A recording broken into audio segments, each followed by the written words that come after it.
Hello everyone, and welcome to a brand new Star Rail theory and speculation video. Today, I want to talk about the Path of the Abundance and its Aeon, Yaoshi. They are an Aeon who helps mortals gain immortality, something that can be a lot darker than it initially sounds. Also, this video does contain spoilers for the quest listed on screen now, so if you haven't done those, you have been warned. With all that said though, let's get right into the video.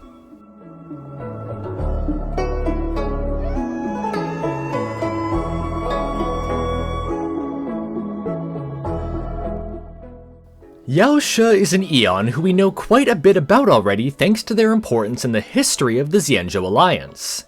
As I said in the intro, they grant immortality to any who seek it, which is why the Abundance is connected to so many long-life species. Yaoshi is said to have a benevolent nature, unable to bear seeing death or the pain of illness. They are described as a god of peace, whose presence ensures the existence of life itself. However, the blessings of immortality granted by Yaoshi are more often than not seen as curses. In the simulated universe, Herta describes Yaoshi's blessings of immortality as a fate worse than death. Living too long eventually leads to people developing Mara, which includes bodily growths and the loss of sanity.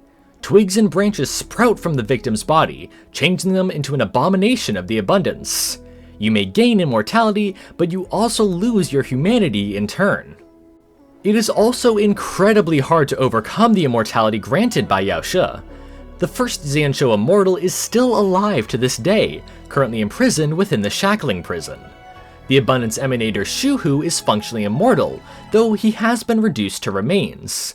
These remains are said to be in a box located in the Shackling prison. His flesh also granted Yingxing immortality in a freak accident, turning him into the immortal man we now know as Blade. Now, not all long-life species are created equal. Their lifespans vary from creature to creature, even among those of the Xianzhou. Foxians have a lifespan of around 350 years, while Xianzhou natives have an average lifespan of 800 years. These two species plus the Borisin are also said to have enhanced regenerative healing capabilities. The Heliobus species, who are also Abundance life forms, are considered almost nearly imperishable. As a result, the Xianzhou considers trapping them and using them as energy to be the best way to deal with them. The power of the Abundance is also effective on inorganic matter, as Luocha was able to heal Zhuiyi's mechanical ingenium puppet body. Of course, Yaoshi would be way above this in terms of power. It is said that any who come into contact with them become Mara-struck instantly.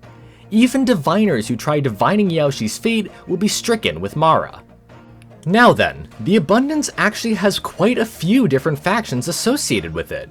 These include the Unshackled, the Elixir Seekers, the Disciples of Sanctus Medicus, and the Denizens of Abundance. To start off with the factions, I want to discuss the Unshackled. Out of all the factions of the Abundance, they are definitely the most peaceful. They are said to be non-violent and law-abiding, and are therefore allowed on the Xianzhou despite their alignment. They choose to follow Yaoshi by rescuing life forms from dangerous situations and releasing them into the wild. While this is a noble cause, they do occasionally release dangerous animals, which can be a real headache for the Luofu's Realm-Keeping Commission. The next faction, the Elixir Seekers, can be found all across the cosmos. Members of this faction come from all different backgrounds, making each of them unique. The one trait they all share is their obsession over immortality. The Xianzhou Alliance has warned these people about the dangers of the Abundance, but these warnings always fall on deaf ears. The Elixir Seekers continue their obsession with immortality, searching their entire lives for Yaoshi, hoping to acquire the Elixir of Immortality. During our time on the Xianzhou Luofu, we encountered the Disciples of Sanctus Medicus. However, they were actually not the original owners of this name. The first group, now called the Old Disciples of Sanctus Medicus, was a generally harmless group of people. They worshipped Yaoshi in secret for thousands of years, before eventually transforming into the Cold Spring sect. They would then lead the Xianzhou in reforming their healthcare system, while also declaring the renouncement of Yaoshi. They believed that Mara only existed because Yaoshi's will was improperly executed. As for the new Disciples of Sanctus Medicus, they have a few similarities to the old group. They also operate in secret while worshipping the Abundance, but they seek to lead the Xianzhou onto the path of abundance once again. They believe Mara is not a curse, but rather a kind of blessed evolution. Their leader, Dan Shu, obtained a Stellaron from Phantilia and used it to revive the Ambrosial Arbor as part of their rebellion against the Xianzhou. Fortunately, the Cloud Knights and the Astral Express crew were able to stop them. Finally, we have the Denizens of Abundance. They are a major faction that consists of several different long-life species, including Borisin, Cobrakind, Heliobi, Hounenhims, Viscorpi, and Wingweavers. They seek to make Yaoshi's name known to the universe to show their gratitude, and they do not tolerate any blasphemy against their Aeon. Of course, this makes them the natural enemies of the Xianzhou Alliance. Some of the species of the denizens are actually quite similar to the inhabitants of the Xianzhou, but there are still huge biological differences. For example, the Foxians and Borisin both hail from the same world of Verdantia, but the Borisin are far more aggressive. As I mentioned earlier, the Abundance is very important to the Xianzhou Alliance. They have quite the history with Yaoshi, and it seems that their future will be focused around them as well. In the distant past, the Xianzhou Alliance embarked on their long voyage to seek out Yaoshi for immortality. They eventually found Yaoshi, who granted the Xianzhou Luofu the gift of the Ambrosial Arbor. The ancestors of the Luofu people would eat these fruits, becoming a long-life species. However, this led to population expansion and diminishing resources, as well as invasions from other beings who wanted to gain immortality. Those who survived these wars would soon be afflicted with Mara, which I explained earlier. As a result of these events, the people of the Xianzhou began to resent the gifts given to them by Yaoshi as well as the Abundance themselves. The gifts that they had given to the Alliance would come to be known as the Plague Marks. These were the Ambrosial Arbor of the Luofu, the Lunar Embryo of the Yaoqing, the Primordial Flame of the Zhuming, the Miniature Myriads of the Fanghu, and the Fallow Earth of the Yuchui. Later on, the 5 High Elders of the Vidyadhara would be tasked to keep watch over each of these plague marks.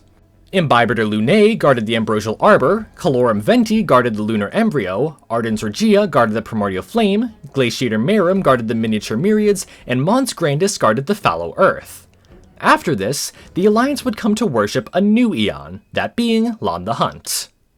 They would swear to rid the cosmos of the Denizens of Abundance, as well as the Aeon of Abundance, Yaoshi. The story of the Xianzhou seems to be heading in this direction, especially with the plan of Jingliu and Luocha. Each time we visit Luofu, we seem to learn more and more about their plan to put the Abundance in their grave. Now then, it seems as though the Abundance will be central to the Xianzhou in future plots. After all, Yaoshi is the sworn enemy of their Aeon, Lan the Hunt. As for how this story could be told, there are 2 main ways.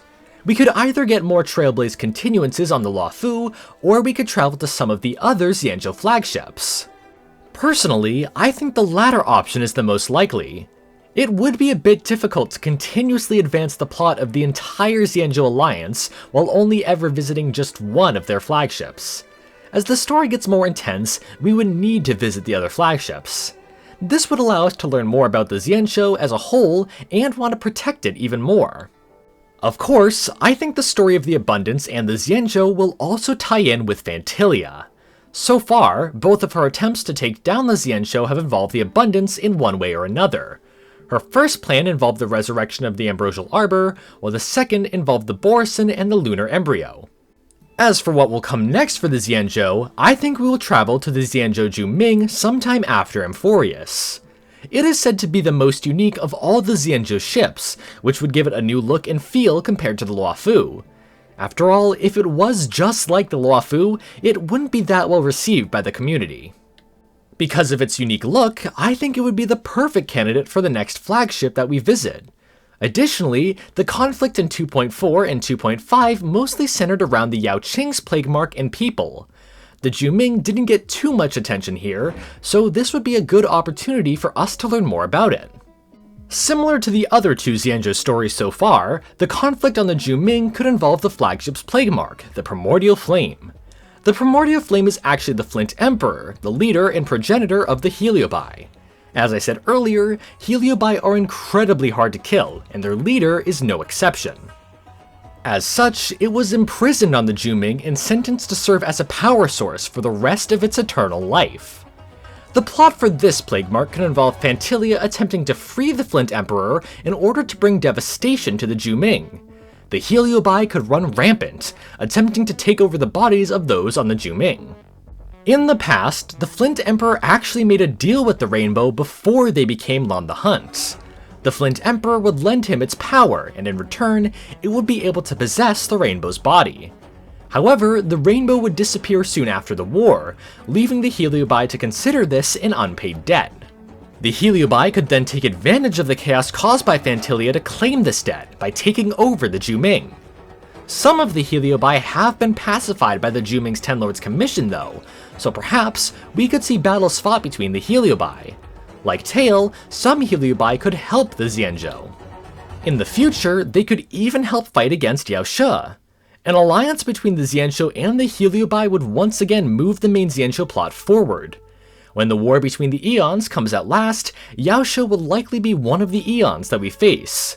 We could see a great battle with Lon and the Xianzhou against Yaoshi and the Denizens. It just needs time to build the story up. Anyways, that's pretty much it for my thoughts on Yaoshi the Abundance. Personally, I can't wait to learn more about the Abundance and see how the Xianzhou will fight against them in the future. If you want more lore about the Eons of Star Rail though, I recommend my videos on Terminus the Finality, Mythos the Enigmata, Ouroboros the Veracity, and Adrilla the Beauty. I would love to hear what other ideas you have for Yaoshi and the Abundance in the comments below as well. Anyways, that's it for this video, thank you so much for watching. Sources and further readings are also in the description if you want to check them out. I hope you all have an amazing day, and I'll see you all in the next video.